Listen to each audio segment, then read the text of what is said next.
नमस्कार दोस्तों, CIPET online classes में आपका स्वागत है। दोस्तों, वीडियो ज़्यादा लेट है, इसके लिए सॉरी। और दोस्तों, आगे से वीडियो कंटिन्यू रहेंगी। और आज की वीडियो में हम सीपेट में जैसे प्लास्टिक कैसे बनता है और उसके प्रोसेस के बारे में, और कौन सी यूनिट लगती है, पॉलीमर और मोनोमर क्या होते हैं, बेसिक यूनिट पे बात करेंगे। और आपको कुछ पॉलीमर भी दिखाया जाएगा और वो कैसे रिएक्ट करते हैं, कैसे जुड़ते हैं, उन सभी चीज़ के बारे में बताया जाएगा। और आगे से जितने भी टॉपिक वाइज जाएंगे, टॉपिक वाइज कराया जाएगा। जैसे सीपेट में भी कुछ इंपॉर्टेंट टॉपिक हैं, उसको भी करा दिया जाएगा। तो बने रहिए हमारे साथ, वीडियो को एंड तक देखें। चैनल पर नए हैं तो चैनल को सब्सक्राइब करें और बेल आइकन को प्रेस कर दें, ताकि आगे आने वाली वीडियो की नोटिफिकेशन आपको सबसे पहले मिले। तो दोस्तों, आइए बिना देरी किए हुए शुरू करते हैं। और दोस्तों, स्कॉलरशिप के बारे में जैसा कि बताया गया है कॉलेज से या और कहीं से, मैं खुद अप्लाई करने के लिए देख रहा था कि इस पे कोई वीडियो बनाऊं। तो खासकर यूपी वाले कैंडिडेट के लिए जो यूपी में ही एडमिशन लिए हैं, जैसे लखनऊ में एडमिशन लिए हैं, वो लोग स्कॉलरशिप के लिए अप्लाई कर सकते हैं। और जो कैंडिडेट अदर स्टेट में एडमिशन लिए हैं, वो अप्लाई नहीं कर सकते हैं, क्योंकि वहाँ से सिर्फ जनरल कैंडिडेट, एससी एसटी और ओबीसी कैंडिडेट का ऑप्शन नहीं दे रहा है। तो आप भी चेक कर सकते हैं यूपी स्कॉलरशिप पोर्टल पे, वहाँ से भी अप्लाई कर सकते हैं। जो एससी एसटी कैटेगरी के और जनरल कैटेगरी के स्टूडेंट हैं, उनके लिए मैं वीडियो अलग से बना दूंगा कि स्कॉलरशिप कैसे अप्लाई करें। और आइए शुरू करते हैं आज की वीडियो। तो ये हमारा पॉलीमर है। हम मोनोमर देखते हैं। मोनोमर मोनोमर क्या होते हैं? मोनोमर, यहाँ पे हमारा मोनो का मतलब होता है सिंगल। आप केमिस्ट्री की लैंग्वेज में, उसकी भाषा में जानते हैं, उसकी जो गिनती होती है उसमें मोनो का मतलब होता है सिंगल। तो मोनो मतलब वन होता है, वन। और मर मीन्स होता है रिपीटेड यूनिट।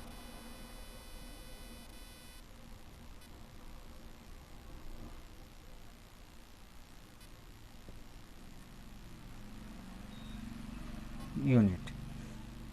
और अगर यही पॉलीमर कहेंगे तो पॉलीमिस होता है अनेक, और मरमिस होता है रिपीटिंग यूनिट। तो ये हमारा हो जाएगा पॉलीमर। यहाँ पे हम किसी मोनोमर का नाम लेते हैं, जैसे हमारा डबल बॉन्ड का है C2H4, ये हमारा मोनोमर है। अगर हम इसके आगे यहाँ पे n यूनिट ले लें तो n टाइम्स हमारा रिपीट हो रहा है, तो n टाइम लेने की वजह से हमारा पॉलीमर हो जाएगा। अब इसका फॉर्मूला देखते हैं हम। कार्बन कार्बन के बीच में डबल बॉन्ड आ जाएगा और यहाँ से हमारा 2 हाइड्रोजन आ जाएगा।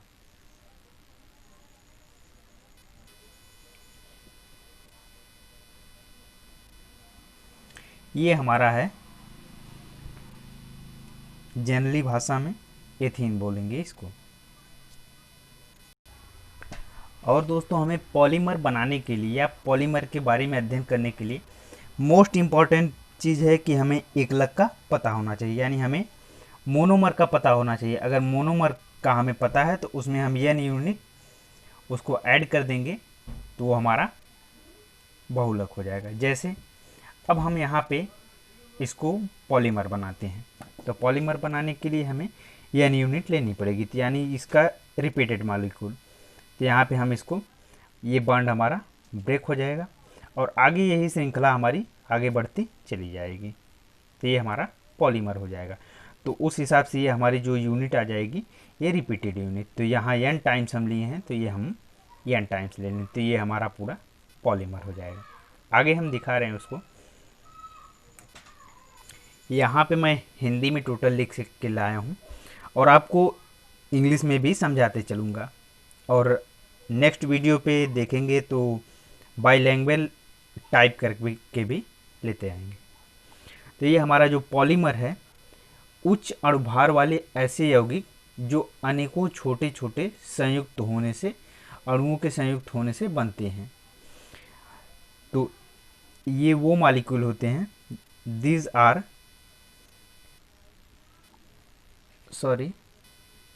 दोज मॉलिक्यूल which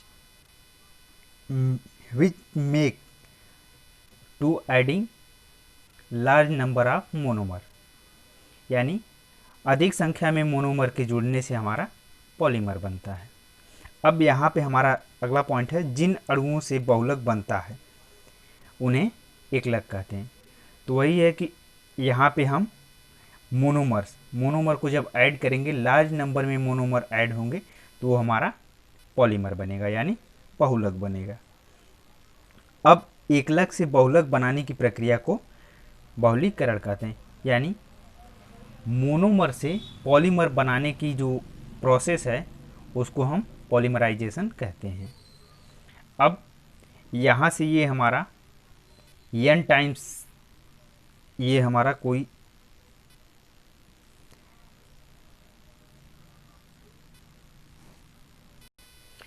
ये हमारा एथीन है। अब एथीन का पॉलीमराइजेशन हुआ है, तो पॉलीमराइजेशन में क्या होता है कि चेन वाइज आगे बढ़ते चले जाते हैं। तो यहाँ से जैसा कि मैं बता रहा था कि ये जो एथीन है, ये हमारा C double bond C H, ये हमारा H। अब यहाँ से हमारा ये बॉन्ड हमारा ब्रेक होगा, एक बॉन्ड हमारा ब्रेक होगा, तो यहाँ से H सिंगल बॉन्ड H, ये हमारा single bond C single bond H, ये हमारा एथीन का बॉन्ड ब्रेक हो चुका है। तो ये हमारी जो यूनिट है, अब आगे अगर हम इस प्रोसेस को बढ़ाएंगे तो यहाँ पे अगला कार्बन आके ऐड हो जाएगा और यहाँ पे ये हमारा हाइड्रोजन, फिर अगला, इसी तरह हमारी यूनिट्स रिपीट होती रहेंगी। तो यहाँ से हम ये 2 यूनिट हमारी रिपीट हो रही हैं, तो हम इसको n लगा देते हैं, यानी ये हमारा n टाइम्स आया है, तो ये हमारा पॉलीमर हो जाएगा। अब यहाँ से देखते हैं, सेम उसी प्रकार हमारा यहाँ पे एथीन है। एथीन में हमारा यहाँ पे डबल बॉन्ड ब्रेक हुआ है, ये एथीन का डबल बॉन्ड ब्रेक हुआ है, तो हमारा यहाँ से एक बॉन्ड जो ब्रेक हुआ है वो आगे चला गया है, यहाँ से ये हमारी कुछ इस तरह की स्ट्रक्चर आई है।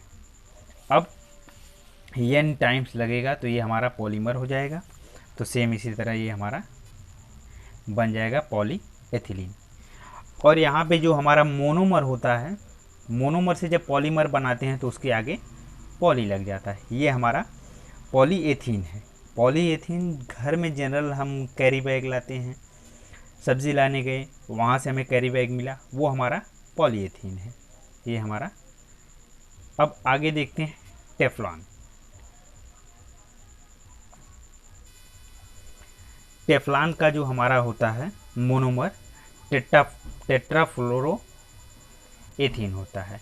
सेम उसी तरह ये भी है, CF2 double bond CF2 double bond CF2।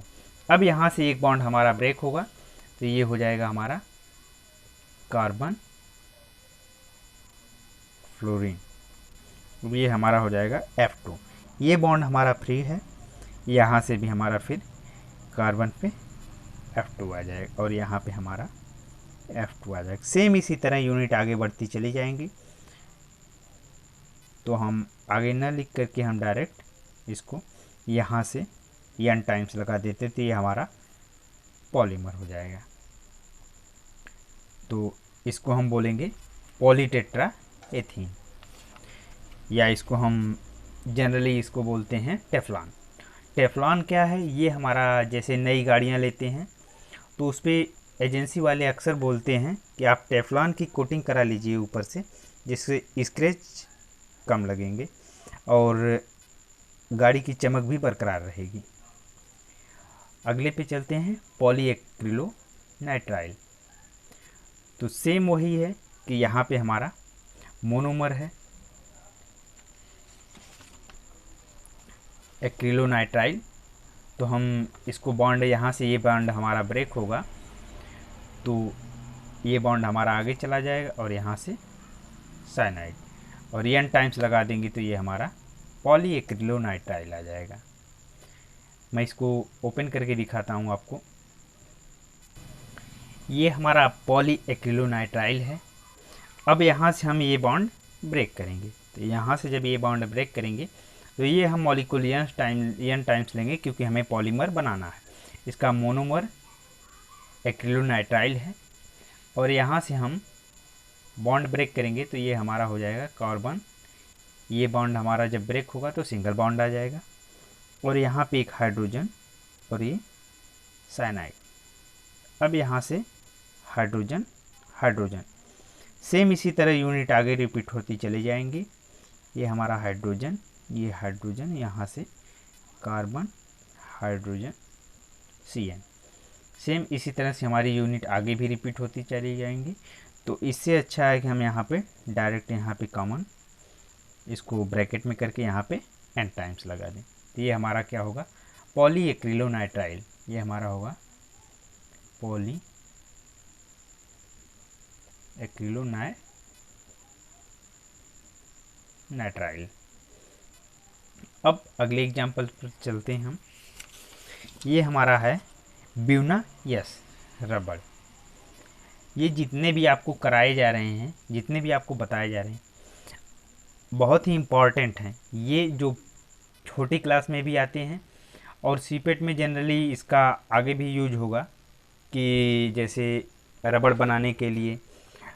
और ये टेफ्लॉन आप लोग जानते हैं, और एथीन भी आप लोग जानते हैं, कैरी बैग। तो सीपेट में जितने भी इस चैनल पर सीपेट से रिलेटेड चीज़ें हैं वही कराई जाएंगी। तो आगे हम देखते हैं ब्यूनायस रबड़। तो इसकी प्रोसेस देखते हैं। ये हमारा सेम ब्यूटाडाईन है।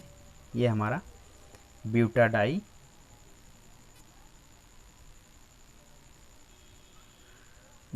है, और ये हमारा है स्टायरीन। ये हमारा स्टायरीन है। सेम इसी तरह जब हम, ये हमारा मोनोमर दो चीज़ से मिलकर बना है, ब्यूटाडाइनिन और स्टाइरीन से। अब इसकी जब हम एन यूनिट लेंगे तो ये हमारा ऐड हो जाएगा। तो सेम यहाँ से हम रिपीटेड यूनिट को एन लिखेंगे, एन टाइम्स, और ये भी पूरी यूनिट हमारी रिपीट हो रही तो इसको भी एन टाइम्स लिखेंगे। तो ये हमारा हो जाएगा पॉलीब्यूनायस। तो इसका नाम हम देंगे, क्योंकि रिपीटेड यूनिट ज़्यादा बार हैं, तो एक से अधिक बार रहें, 2 बार 4 बार, तो वो हमारा डॉट यहाँ पे एन टाइम्स है, तो ये हमारी पॉली हो जाएंगी। ये हमारा हो जाएगा पॉलीब्यूनायस।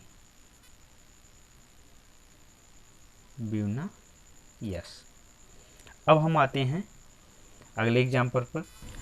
ये हमारा नायलॉन 66 है। ये भी हमारा बहुत इम्पॉर्टेंट है, जो छोटी कक्षा में भी आता है और सीपेट में भी इसका यूज पड़ेगा। तो ये हमारा, इसका जो मोनोमर है वो एडिपिक अम्ल यानी एडिपिक एसिड और हेक्सामेथिल डाइएमीन, ये दोनों के कम्बिनेशन से बनता है। और यहाँ से हमारा एक मॉलिक्यूल H2O निकलेगा। तो हम इसको दिखाते हैं आपको पूरा ब्रेक करके। ये हमारा एडिपिक अम्ल है, या इसको हम एडिपिक एसिड लिख लेते हैं, एडिपिक एसिड। और ये हमारा है हेक्सामेथिल डाइएमीन। तो ये हमारा है हेक्सामेथिल डाइएमीन। तो अब हम यहाँ से जो हमारा ये OH है हमारा, ये जब ऐड होंगे तो इसके साथ हाइड्रोजन को लेके निकल जाएगा बाहर। तो ये जो हमारा, जब इसका पॉलीमराइजेशन कराएंगे तो यहाँ से हाइड्रोजन के साथ ऐड होके बाहर निकल जाएगा। तो यहाँ पे हम लिखेंगे पॉलीमराइजेशन अब हमारा पॉलीमराइजेशन करने के बाद हमें क्या प्राप्त होता है, यहाँ से जो ये दोनों ऐड हो जाएंगे तो ये हमारा हो जाएगा OH,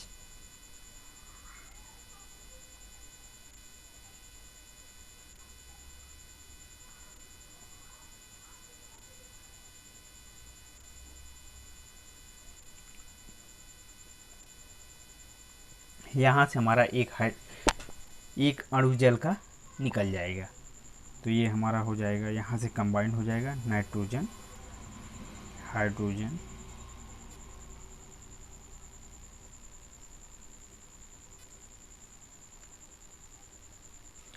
और यहाँ से हमारा जो यहाँ पे शो कर देंगे -H2O।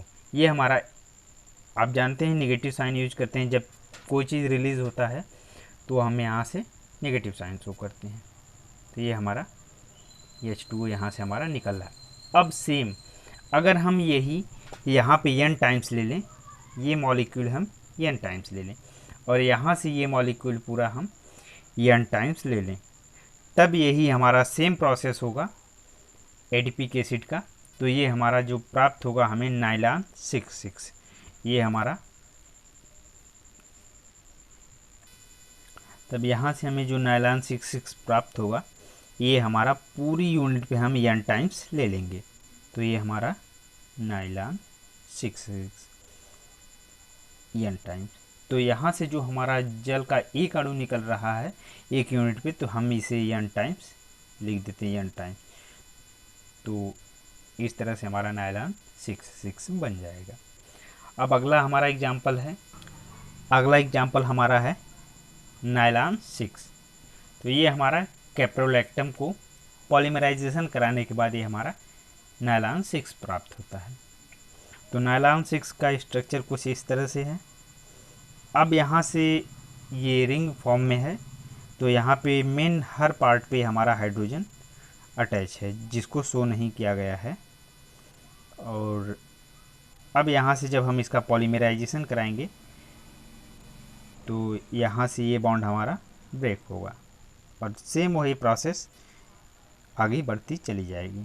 तो यहाँ पे हमारी श्रृंखला में 6 कार्बन, यहाँ पे हमारा एक बॉन्ड ब्रेक होगा और सेम प्रोसेस में पूरा बॉन्ड आगे पीछे मतलब रोटेट करेगा। ये हमारा कुछ इस तरह का बॉन्ड है और ये रोटेट करेगा तो कुछ इस तरह का इंटरफेस मिलेगा हमें स्ट्रक्चर। तो हम इसको n टाइम्स लगा देंगे, ये हमारा नाइलॉन 6,6 हो जाएगा। और दोस्तों आपसे एक क्वेश्चन है कि जो बेंजीन हमारा होता है, बेंजीन आपको दिखाते हैं, ये हमारा बेंजीन का स्ट्रक्चर है।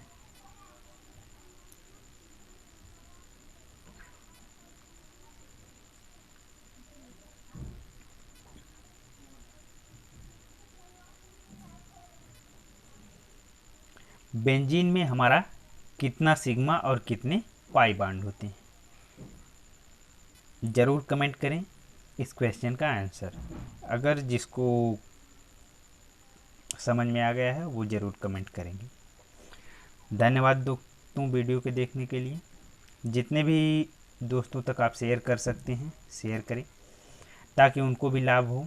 जो छोटे क्लास के बच्चे हैं उनको भी शेयर करें। क्लास 12 तक के लिए ये चीज़ें उनके सिलेबस में भी आती हैं और सीपेट में बेसिकली प्लास्टिक के क्षेत्र में आगे हमारा बहुत ही यूज़फुल है। और आगे जितनी भी वीडियो आएंगे उसमें हम सीपेट से रिलेटेड जो भी पढ़ाया जाएगा या पढ़ाने के लिए टॉपिक में रहेगा, टॉपिक वाइज और नोट्स दिया जाएगा इस पर। तो उम्मीद करते हैं वीडियो आपको पसंद आई होगी। नए हैं तो सब्सक्राइब करें और ज़्यादा से ज़्यादा दोस्तों तक शेयर करें। धन्यवाद।